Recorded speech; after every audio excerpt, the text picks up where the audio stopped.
立委陈椒华今仔日是指控讲新竹科学园区的宝山园区有一个山坪的建案是有违法混扩等等的问题，而且呢，因原本是开发的户数是245户，也毋过即马煞增加到413户。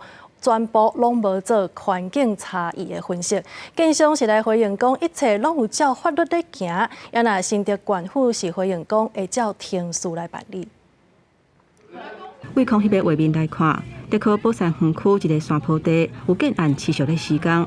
即马即个建案完工，嘛有住户大入来。毋过时代力量立委陈椒华初次指控讲，即个建案涉嫌违法扩建等等的问题。即个地点伫民国81年通过宽平，原地开发的户数是245户，煞增加到413户，超过原地宽平的规模的68%，煞无做勘察。太敏感区或者是比较危险的地方，看到它都已经盖了哈。 盖了这些透天厝，哈。立委嘛指控讲，这个建案就伫边坡边啊违法兴建，嘛提醒消费者爱注意权益，要求相关单位都要好好监督。到底是设计是怎么样？那有后续应该怎么处理？我们再研议看看。我们会把这个案子请新竹县政府再做一个确认。针对立委的指控，去用指控的建商负责人，也就是新竹市议员吴国宝回应讲，一切开发拢有照法令来行。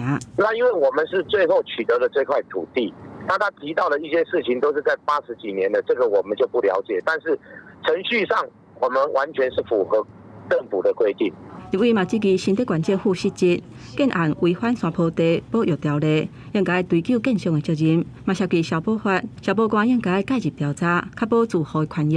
新竹县政府回应讲，相关局处一切依法行政，按程序来办理，请公务处等等的单位来了解，确保安全。记者综合报道。